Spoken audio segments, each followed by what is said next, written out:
believe in the gun. And our players don't use it most days. They use it every day. In my 20 years as head coach, I've used the gun every single year. Well, my dream as a coach that everybody would grow up with the gun, because getting all those reps would make my job a lot easier. Welcome, everyone, to this afternoon's NABC Championship webinar series. Before I introduce Pat Estepp, I'm going to just go through some special thanks. I'm the board of directors, one of the board of directors for the two-year college rep. Some special thanks. They had an NABC call today, but Jim Haney, Reggie Mitten, Troy Hilton, Eric Weberg, and Rick Letty. I mean, the whole staff were just unbelievable, helpful, and with their time. The gun for helping putting these things on.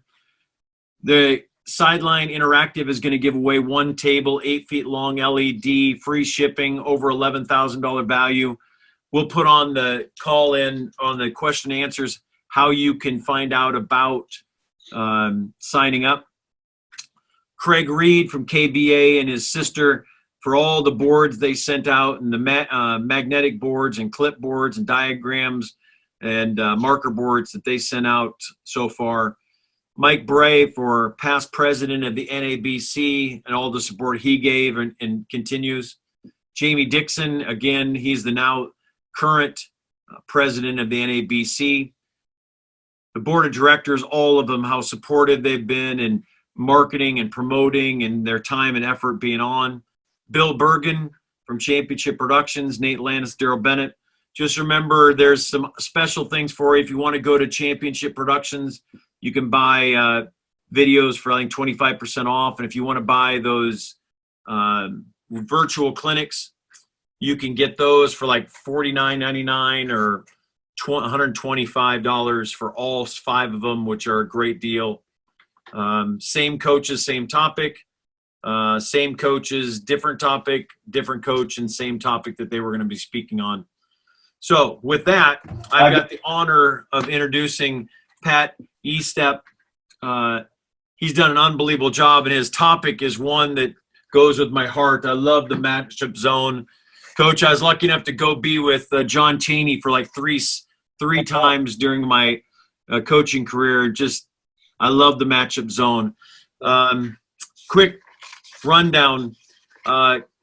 Coach was the NCAA national champion in 2012 and 19. NCCAA national champion 2012 and 19. NCCAA regional champion 12. Great Midwest Atlantic Conference champion in 2013. American Midwest Conference co-champion 2009. NCCAA National Coach of the Year 2012 and 19. Regional Coach of the Year in 9 and 19. GMAC Coach of the Year in 13. And then also in 2019. This year's record was I've got 18 and 11, 62%. His overall career record's 202 and 135. He's had a really good run and does a really good job. I've heard nothing but great things about him. So, Coach Estepp, I'm going to turn it over to you and talk about the matchup zone. All right, Tom. Thank you. Appreciate the opportunity. Definitely don't feel qualified to be on here, but, it's an honor. I appreciate the NABC and what they're doing. It's a pleasure to serve on the board with you. And, this is tremendous to throw this opportunity out there, I think, for coaches just to have a chance to get on line and learn and still get better at what we're doing and how we're trying to help our guys. So thank you for putting this on. Hey, Coach, can I ask you a couple questions? Yeah, for sure. So how are you as a staff and a team and recruiting? How are you handling all this stuff? How's it going? I mean, I try to ask a lot of the coaches so everybody can kind of get a feel for the good things, because there are some good things and things that are more difficult. But if you could just talk about just the mechanism that you have in place about dealing with your own players and how you're using it in recruiting and how you're dealing with your staff. Yeah, we were fortunate to have 3 kids signed in the fall. So we're only trying to bring in 1, maybe 2 this spring. So that has made recruiting a little easier. As far as our players and our staff, we're trying to get together some, but this is also a time where, sometimes in Division II, it's we have some like these last 2 weeks, we haven't been able to do anything. We don't have any countable hours with our guys the week before finals and finals week. So these last couple of weeks have been pretty down, letting them kind of wrap up stuff. We've had a few Zoom calls, just checking in, trying to see how guys are doing. We've done some cool things when we did have countable hours. I got some ideas. One of my buddies is a strength coach at Arkansas, and I asked him, I was like, what are you doing strength-wise when you can't get in a weight room? And our strength coach did a tremendous job of putting together body weight workouts that my guys have been complaining about ever since they've been doing them. And then we've done a challenge every week. Our guys have taken it over now because we don't have any countable hours, and if they want to do it, they can. But they do like a 1-minute challenge on our GroupMe account that they would they do a 1-minute challenge. How many push-ups can you do? How many pull-ups can you do? How many burpees you can do? So you're still getting a little bit of competitive juices going with your guys. That's been a lot of fun, I think, for them. See how many shots they can get up and make. They're doing some of those things on their own. So, and then, I think, too, the thing you don't want to waste is it's been a lot of valuable time with their families. As coaches and as college coaches, spend a lot of time away from our families. So I think the time we get to just be there with them has been really valuable, and I hope we don't take that for granted. Again, this is Pat Estepp from Cedarville University. He's been there since 2008-9. So, Coach, when you're recruiting right now, you said you already signed some players, but I'm sure you're looking at future. It's hard to believe that it's finals time. Everybody's, since you've been at home, no one even thinks about, finals. No. But so how do you handle the staff? You said you got in the Arkansas and the weights and conditioning. What do you try to get your student athletes to do? Just skill development wise, what do you try to get them to do?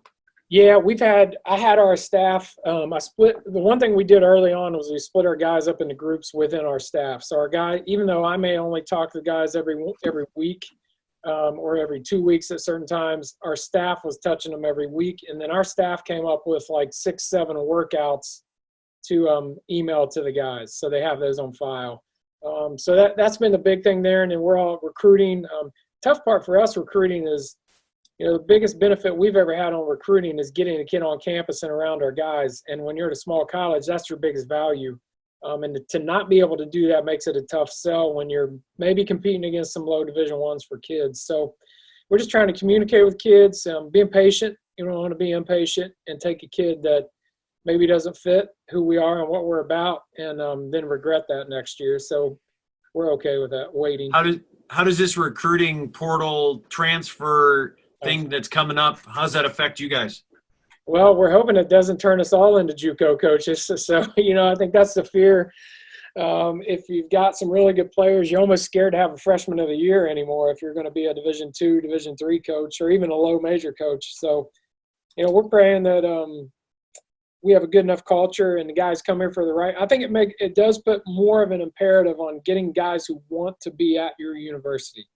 And if I try and talk kids into coming to Cedarville, those are the kids that probably are going to leave first. So that's one of the things we're trying to really put a premium on is who wants what we're about.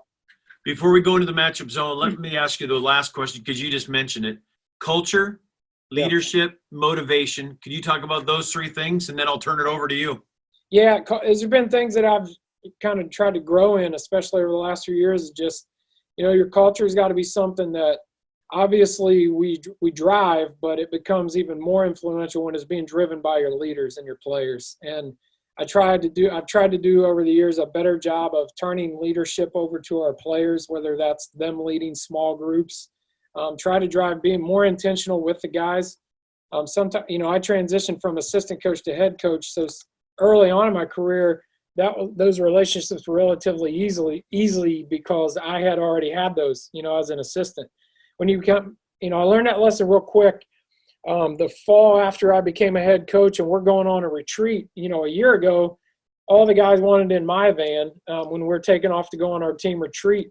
the year I became the head coach, I didn't have anything but the freshmen and the managers in my van. So you realize real quick you don't have quite the same, maybe not influence, but quite the same connection when you're dictating scholarships and playing time. So it becomes more valuable to have assistants that can translate that culture, and also your captains and your leaders. And in this period, that stuff becomes really evident. How are those guys running your program when you're not intangible right there with them? So.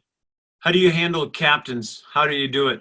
We let our guys vote, and we've always tried to have an maybe not. I don't like it when it's all seniors, and I want guys that are leaders. I don't want guys that are captains because they're seniors. We want guys that are captains because guys follow them, and they're going to lead in the ways that we need our program led. So we let our guys vote. We have a voice in it. I always like to have maybe a senior and a junior or two, so you don't have a complete turnover every year. It's kind of how we've done it in the past. And we give them a big voice. We have a bad practice. I'm probably ripping my captains more than I'm ripping the team. So got it. Here's your first question, then I'll turn it over to you. Yep. I coach middle school basketball. What are the most important skills? This is probably going to come right out of your topic. Skill or basic fundamentals to teach this defense. Could you show some of the practice drills that teaches this concept? So you kind of know already what they're talking about. Breakdown drills. Yeah. And what are the biggest components of it? Yeah, I have that coming up in here. I have the breakdown drills, but we tell our guys all the time, I have no magic defense for bad closeouts and straight line drives. So if you're not teaching basic defense, your matchup zone is not going to fix those problems. So. I got it. I'll let you go. Thanks, man. I'm going to share the screen right now. All right. Thanks. All right. Is this up, Tom? The matchup zone screen? Looks perfect. Okay, great. I'm going to roll with it.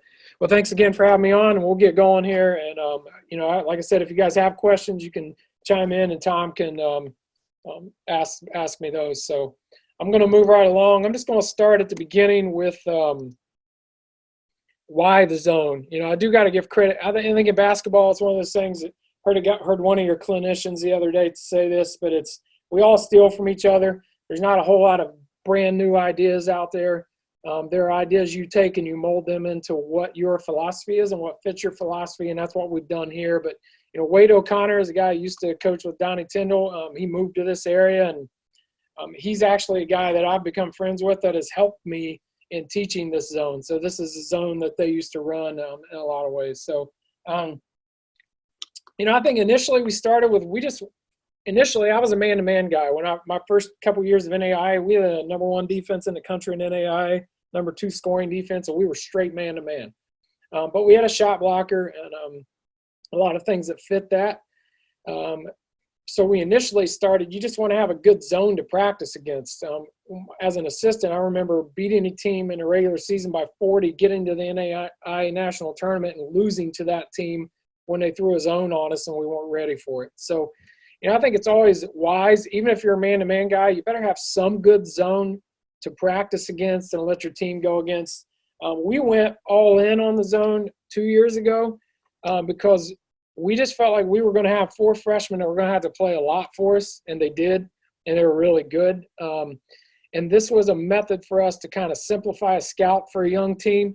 Most of my experience, a lot of teams, they might have 60 man-to-man sets, and you're running through all kinds of stuff, and guys are trying to learn your stuff and the other team stuff. When we went to a zone, most teams may have 5 or 6 sets that you're going to run against the zone.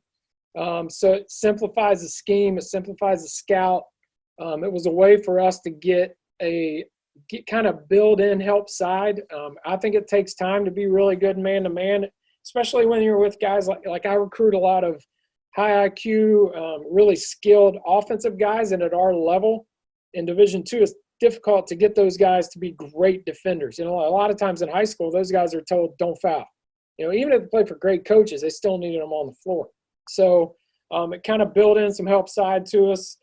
I don't feel like there's a variety of sets that people run from team to team. So once you start to get down a few things, you kind of have the scout. It makes it easier there. And it also, for us, we like to play positionless guys. That doesn't mean they're always defensively positionless guys. So, you know, that zone allowed us to play a guy who was really maybe could only guard a 4 but could play a 3. Now we can play kind of 2 4s out there and allow that guy to play in a wing spot on the zone. Shot clock is obviously a factor for us. It's not always a factor for high school guys, but we do a lot of zone press back to zone. And in my experience, if I can shrink the clock on you, you're going to start to get a little antsy. Most teams, for whatever reason, don't take the first open shot against the zone. They want to work it around, get in the high post first. So if we can burn 8 seconds or more off the shot clock, you know, and you're not starting your offense till about 20 seconds, and then you're not going to take the first shot and you want a few ball reversals, it doesn't take, you know, we're really only guarding 10 to 15 seconds. So I think you can get people uncomfortable. And then it allows us, maybe if we, you know, I think we've got a lot of talent now. We're getting into that phase of our program. But early on, you know, most programs at our level win with juniors and seniors. And we're going to play young guys. You got to go out there and defend a lot of talented guys. And it allowed us to keep more players around a better player. Small college basketball and low major basketball is full of shooters. And sometimes that man-to-man, you can get really spread out trying to guard because we might be guarding 4 or 5 shooters every night. The zone allowed us to kind of stay in connected to those guys, but also keep more guys around the best players when we needed to. So those are kind of the reasons we went to it. I think challenges, number one, you got to get over your pride. I know that was for me. I'm a motion man-to-man guy, and there's just some pride in feeling like you're back and, you know, you're getting soft if you're going to play zone. And that's actually the opposite because, you know, a lot of times in zone, one of my other points here is like you can't always control that your worst defender isn't guarding the best player in a zone. In a man-to-man, sometimes you can do that. So had to swallow my pride a little bit and making sure this was best for us too. You got to change the mindset of your players. You got to make them realize, hey, this is not a time to take a break. This is not stand up, throw your hands in the air, and wait on them to take a shot. Like, we got to get after guys. Always rebounding is a challenge against the zone. Now, we've started recruiting to the zone, which makes my life a little easier. Like, we can throw some lineups out there where even at Division II, we're going a 6'6" 2 guard all the way through to a 6'8" post player, and everybody's in between there. So, you know, obviously that helps you with rebounding. I think you got to work on how to rebound in rotations. We do that a lot. I already said this, but your worst defensive player might have to guard the best offensive player in the zone, and you got to be ready to help there.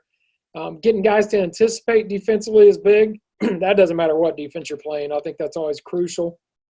And then you've got to have a staff and yourself. You've got to train yourself to not give up too early. I think sometimes when we throw a zone out there, somebody hits a shot and we're ready to get out of it. And I always say this, let's not fault the zone for things we don't fault our man-to-man for giving up. You got to get your guys to be decisive. I tell them all the time, like in a zone, a lot of times in this zone, there's multiple ways we can guard in action, but what we can't do is defend off of your indecisiveness. So indecisiveness kills the zone. Just make a decision and we can respond to it. And then clarity, going along with that, you got to be clear on how you're going to defend certain actions because there's certain times where there might be 3 ways to defend it. You got to decide what's best for you. So I'll get in here. I'm just kind of in line with those, you know, going against things that are fears. We actually, this is one of our better years defensively in our conference. We were number 2 in our conference in field goal percentage defense, number 2 in our conference in 3-point field goal percentage defense. We were number 1 in defensive rebounds and number 1 in our conference in defensive rebound margin. Now, those numbers aren't where I want them to be, but they were still the best in our conference. And then I think the other thing that goes along with that philosophy is we want to have a good zone to practice against. We were number 19 out of 308 Division II schools in our synergy rating against zone defense. So our zone offense was 19th in the country, which I think, you know, that verifies what I'm saying. Like we want to be really good against the zone so we have a good zone to practice against. And as a general rule, our favorite teams to play against are teams that play no zone because we know they're not going to have a lot of different things to throw at us most of the time. All right, terminology. It's a stacked 2-3. You'll see it here in a minute. X1 is our up guard. X2 is our down guard. The pickup point for us is right around the volleyball line. We want to try and get that point guard under control if we're not pressing. So maybe it's off a missed shot. Down guard's first responsibility is take away the high post. We don't line up in a 2-3 set. We're always stacked. X3 and X4 are forwards on the wings, and they're always going to pick up the first pass to the wing. And then we're going to put our best rebounder in that X4 spot as much as we can. And then X5 is who we call him the mic man. That's a phrase that Wade and those guys used at Moorhead and Southern Miss. Is that guy better be vocal? I think the two most vocal guys on the floor need to be X2 and X5.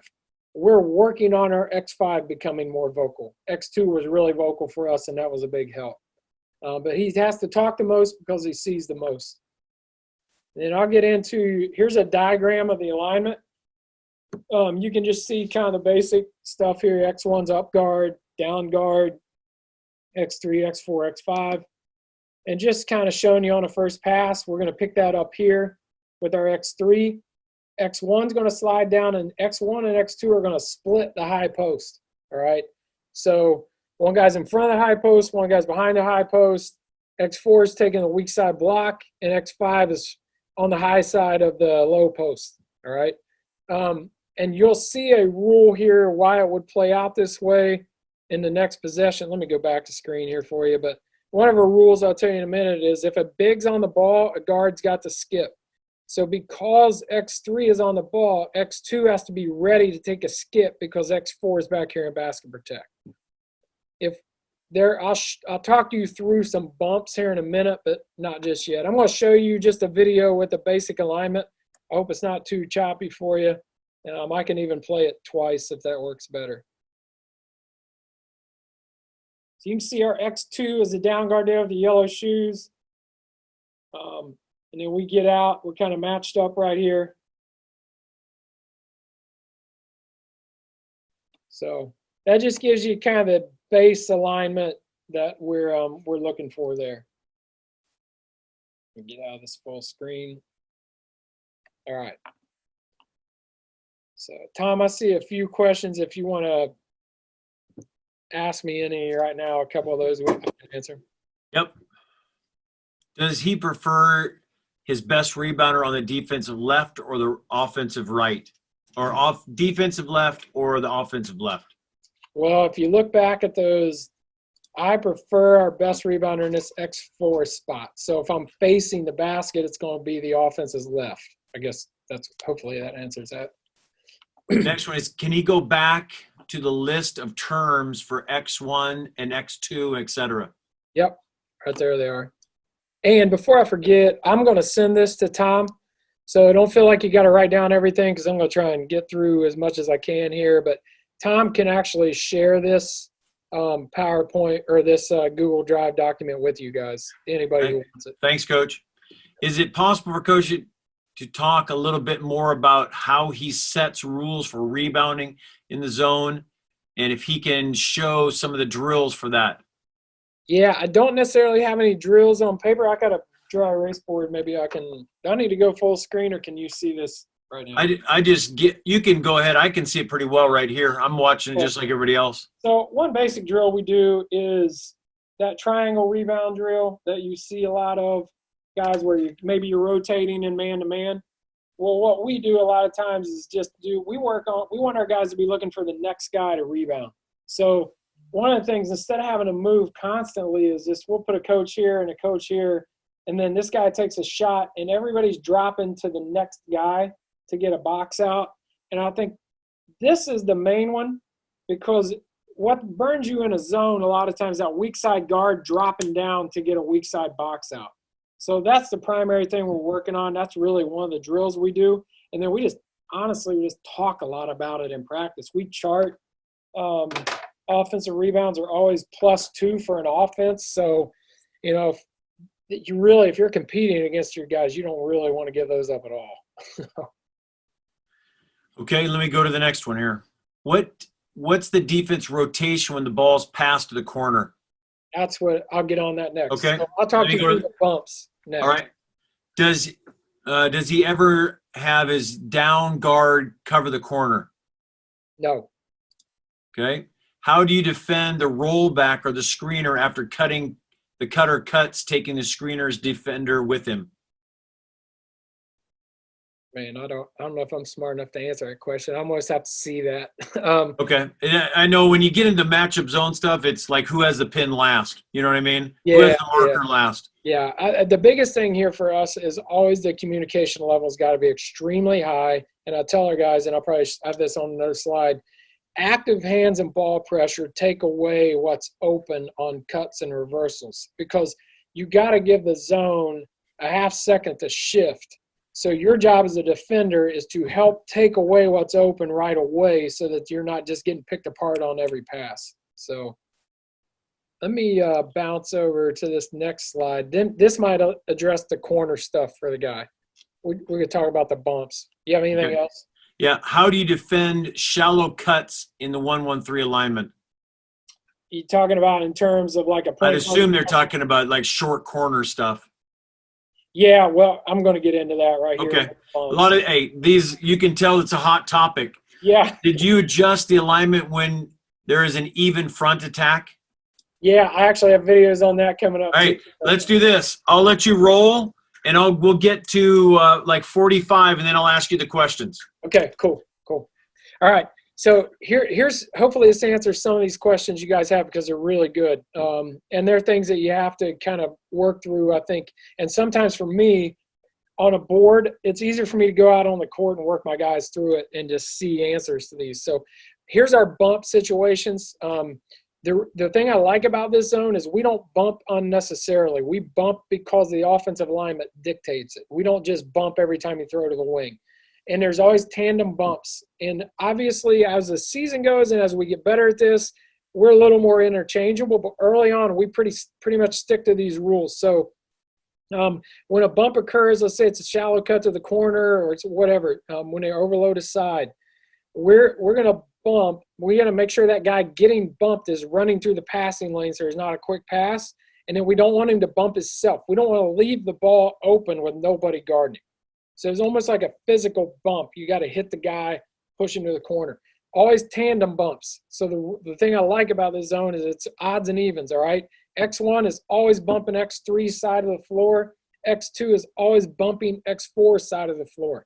So that way your X1 and your X2 aren't confused when maybe they switch who's up on a ball reversal. They're never switching which side of the floor they bump, all right? Not early on in this when you're teaching it. That simplifies those for the guys, I think, to allow them to know where they're bumping. And we only bump if we have to. If your offensive alignment doesn't dictate it, we're not going to bump. We're not going to get down and spread out. And the biggest rule in a matchup zone is if you don't know who you're supposed to be guarding, you're going to hurt us on the next pass. So if I bump and you've got nobody in the corner, then I've just created maybe a bump where X3 is not guarding anybody, and now we're in trouble, all right? So those are the rules for that. Here's an example of the bumps, and you're actually going to see both bumps. You're going to see our X1 bump our X3, and then on the bar reverser, you're going to see our X2 bump our X4.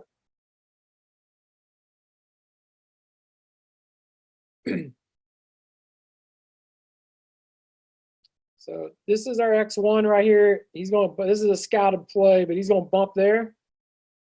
And we're going to switch his ball screen because it's a spread ball screen, and we're going to go back and bump again.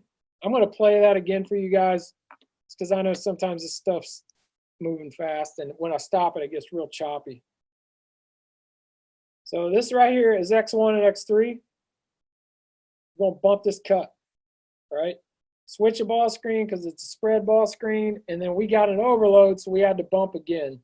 And then we're going to level that shot, all right? All right. Make sure I'm on the right. Yep. All right, next slide here. Zone principles. We do a lot of man-to-man drills in the preseason because I think doesn't matter what defense you're playing, you got to instill individual responsibility first. That's crucial. And like I told you earlier, there's no magic defense for bad closeouts or straight line drives. Like I don't care what defense we're in. If you let that happen, we're going to get hurt. Some rules here. Big on the ball, which is X3 or X4. Then a guard takes a skip. That's going to be X1 or X2. Ball screen coverages. I have some videos for these coming up. Anytime it's a high-low ball screen, let's say you got a high post, low post, and there's that guy's still in there, and you go out and set a ball screen, it's kind of like what we had here. Then we can switch. A lot of times it's a spread ball screen with the big coming out, and I have some videos on that to show you later as well. We're either going to go under it or we're going to ice it, depending on how good a shooter the point guard is. And I've got videos showing you each of those. This is the tricky part right here on a high post catch. It's one of the biggest reasons we try and keep the ball out of the high post. We're going to man up on cutters, all right? So we're going to take a cut through till it comes out of the high post. It is also a reason why we make every guy run every spot of the zone. Because when you do that and the ball comes out and you want to reset your zone, you may have your X4 now all of a sudden in the X1 spot and you can't switch back very quick. So we make every guy run every position of the matchup zone. I think it's part of that. I always teach this thing in whole part whole, like I have here at the bottom. You know, your breakdown drills don't make any sense if you haven't shown them the whole zone first. And then ball pressure is huge in this. If you don't have ball pressure, you don't have active high hands on closeouts, and then you're not hiding openings that are there every time a pass is made. Here's our breakdown drills. Like I said, Tom's going to have these, so you guys can have these in your box by the end of this session. It's a Google Drive doc. These are our breakdown drills. We've got 2 on 5 essentially. So we have point, wing, high post, opposite wing, and low post. We're going to start the pass of the wing, and these are guard breakdown drills, perimeters. So obviously X3 would have this, so X1 and X2 on the first part of this are going to split the high post, right?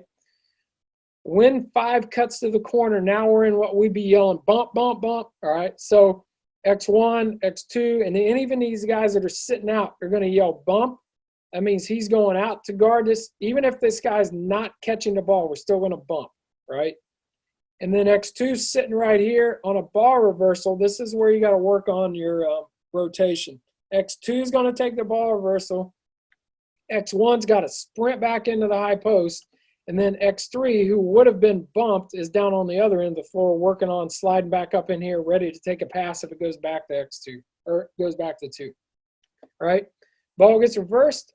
Now, this is where we don't interchange, right? Odds on this side of the floor, evens on this side of the floor. So when this ball gets reversed, even though X2 was the up guard here on the ball reversal, he's still sliding in front of the high post. X1's behind the high post.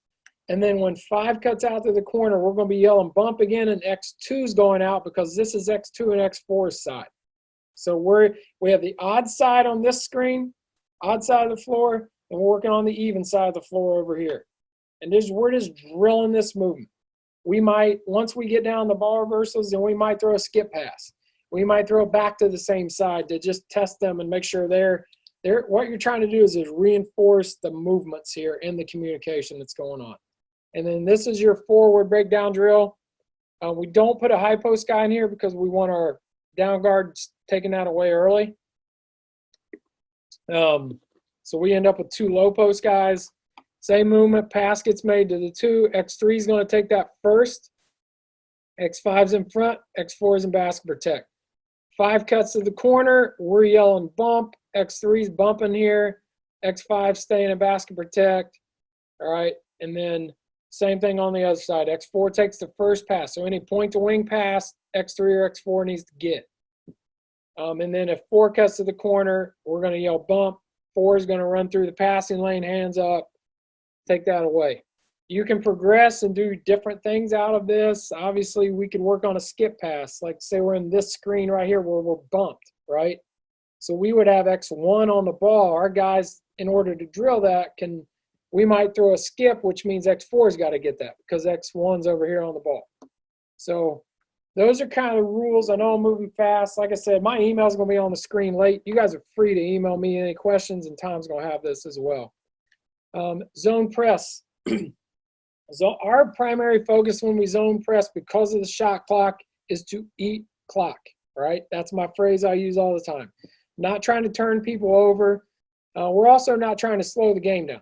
You know, we're just trying to shrink the amount of time you guys have to play against us in our zone. Even though we're zone pressing back to zone, we still average 81. We're second in our league in points per game. So our goal is to have you starting your offense under 20 seconds. I think one of the challenges when you press, in a zone press especially, is a lot of times, I think it's in any press, a lot of times the guys you may want back in transition defense are the guys you really want at the top of your press. So you got to figure out how to manage that. We do a lot of situational pressing. We'll press out of timeouts. We'll press off of free throws, and we press even if we miss a free throw. We'll get into this. And once we get good at this, then we can kind of fluctuate in between a 2-2-1 and a 2-1-2 press. It's a little more of a matchup press. And I'll show you a video here. The shot clock on our end is not great, but you can see I think they end up taking a shot with 2 seconds left, and they really never get into anything good. So you can see us matched up here. So right now they're at 19 seconds. And we do a pretty good job. This is one of the better possessions where we did a good job of, you see us stacked. We do a pretty good job with some ball pressure here. And then our X4 actually takes that cut all the way through. And that was just because that kid was such an elite shooter. And it was getting late shot clock. Sometimes we'll chase a cut going through there. I probably need to skip over this. I'll show you. We zone every baseline inbounds, and we've been pretty good in baseline inbounds defense, and they're always scout related. I'll show you the video real quick, but we do a 1-3-1 all the time, and then every once in a while, depending on the action you're going to run, we may flip it to a 2-3, but I'll let you see it real quick. This is our 1-3-1 set. We're in white here.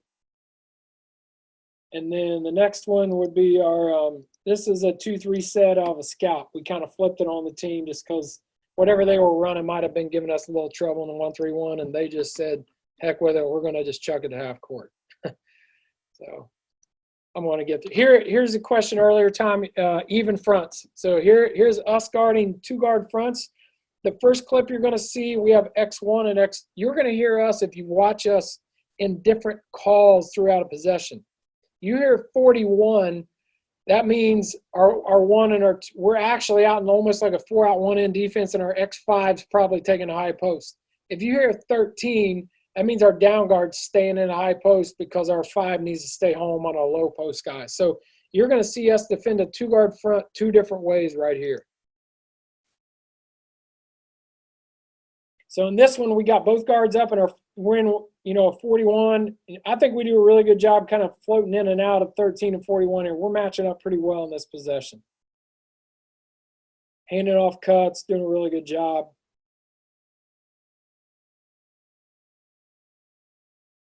And, we like that shot over our 6'9" guy. The next one you're going to see was more of a let me stop that one. This is where we have more up guard, down guard here, and our X3 and our X4. X3 right now is actually up on that, and then we get bumped on that cut. And we whipped that ball screen just because of the way we were lined up. It wasn't a great job, but it's one downside when you start to do a clinic. You start realizing, man, I don't know if we're good enough to do a clinic on this stuff. But we got through it, and they took it. I think with our new 3-point line coming, 3-point shots behind the 3 or behind the screen are going to be really tough to make. So I think you're going to see more teams going under ball screens over the next few years in college basketball for sure. All right, here's us guarding some 5-out stuff. And sometimes you'll hear us call 32, which means there are times where 5 has to cover the corner. We want to get him back in the post as quick as we can, but you'll see a couple times here where we just have to guard some 5-out actions.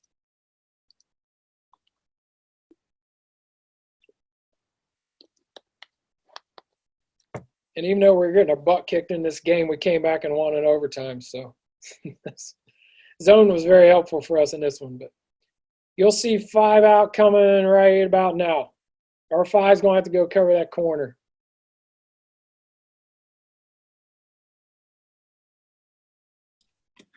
Hey, Coach, can I ask you one question? Yep. So do you play this all the time? This is the way you live, this is the way you die? Or do you go in and out of stuff? 2 years ago, we did it. I think we might have played 2 possessions of man. This year, we were about 6. We actually played more man. And when I go back at one of my postseason evaluations of what we did as a program, I go back and look at our synergy rating in our zone versus our points per possession or man, and I'm asking myself, why did I play so much man? You know, we were significantly better in our zone. So, and we're recruiting to it. You know, we're getting a team that's just going to be really long, relatively athletic, and so I could see us playing a lot more of this going into next year. Got it. Thank you. Yep. I'll give you one more open post action right here. This is a little different set.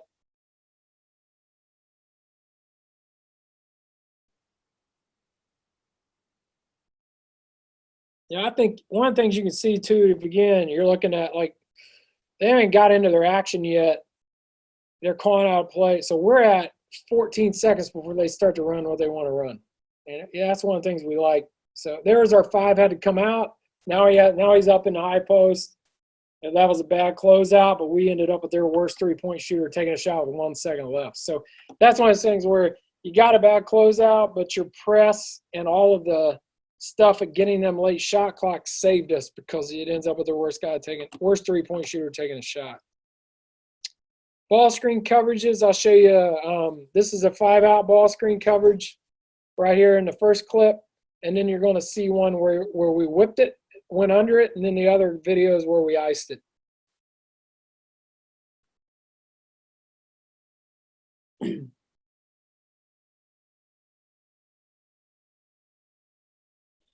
know, for a guy like number 11 for us can play like 1 through 4, and he's 6'8" with a 6'11" wingspan. So those guys they're phenomenal in the zone. But I know a lot of times in high school we don't have that. So this is a spread ball screen, which we're going to go under a lot of those, just because we end up not being able to cover the corner if we don't.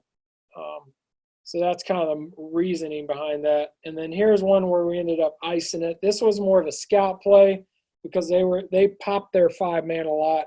So we iced it to keep guys at home, make their point guard play over top of our try and finish over our big. You'll see it right here. So we're icing it, and that way we're kind of keeping everybody on a man. So ball screen overloads. This is one of the big things people like to do against us. This is a strong side ball screen overload, and then I'll show you a weak side. So what we do here, you can see us we had to switch that, so we ended up staying home on the ball side overload. I'm going to play that again for you. I know I'm flying through this stuff. You'll see the switch and then bump back to the guy that's lifting. And we end up, with a contested 3, which we'll take. Next play is a weak side overload. And on this was also something we had to go into halftime and adjust to, but you'll see our down guard take the guy out. He's responsible to take this cutter either way. So he ends up going to the weak side, and we stay matched up so they don't give up a 3 right there.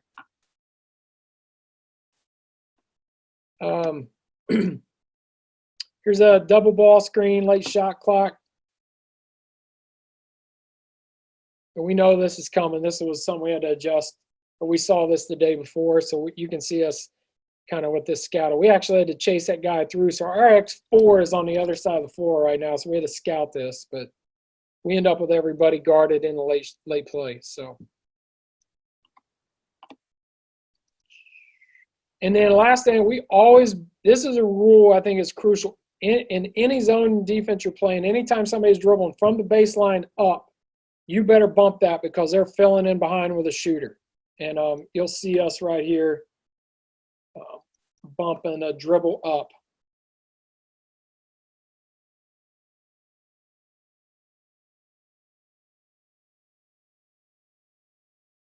Even still, we're 12 seconds left on shot clock. This is a tight game, late shot clock. So we're going to bump down, and then we're going to bump again right here so we stay locked in on shooters. So that's just a rule I think you got to put in. No matter what zone you're playing, you better be bumping a dribble up. All right. Fire away. Tom, if you have questions, you can. This is my last slide. Like I put this picture. This is me playing us playing Ohio State in an exhibition game, and we're probably, we're trying to figure out how we're going to guard Caleb or whoever they got out there. So if you ever look like this when you're running this zone, feel free to shoot me a call or message, email, whatever, and I'll do my best to help you. I've done this a lot with Wade. So, Tom, if you want to go into questions, feel free to.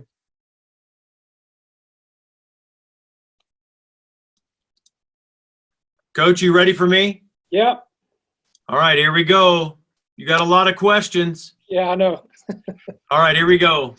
Are you for young teams playing zone? What age? I'm assuming he's talking about junior high, high school, stuff like that. Well, I spent some time in high school. I actually started as a junior high coach. So probably the main priority is what your varsity coach want to do, because your primary job in any junior high or developmental level is trying to help that varsity guy be successful in 3 or 4 years when he gets him. I think you can run some zone, but you better, like, this zone's not going to be any good if you don't teach basic man-to-man principles with your guys. So even for us, we're going back and rehashing a lot of stuff in the fall.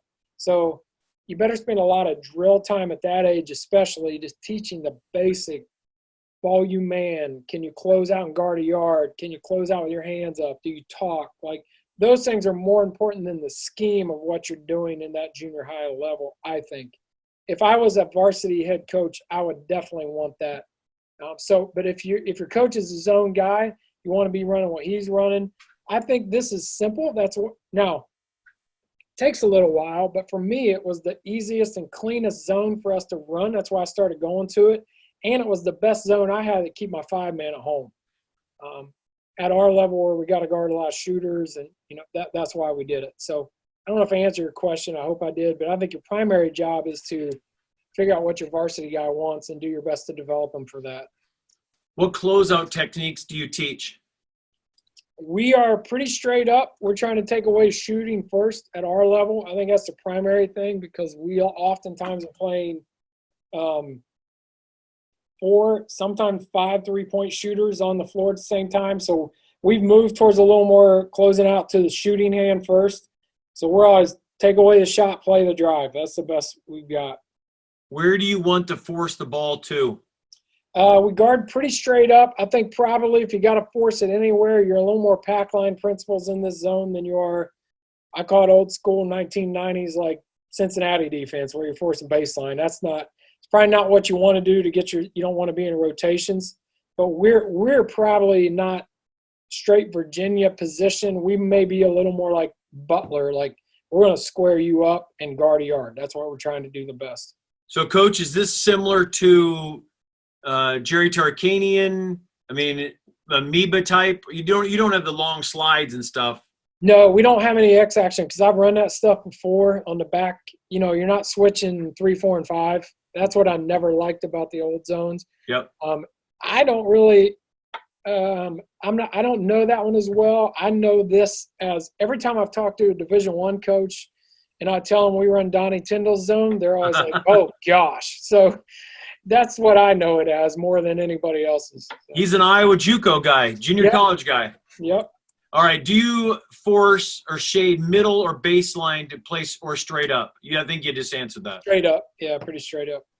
Is this similar at all to the Baylor 1-1-3? Yeah. Yeah, I've actually talked to one of their assistants a little bit about how they guard ball screen stuff. They've asked us how we guard, because we ice some ball screens, which not a lot of people do in a matchup zone. So I talked to one of their assistants last year at the Final Four. We were kind of kicking this around.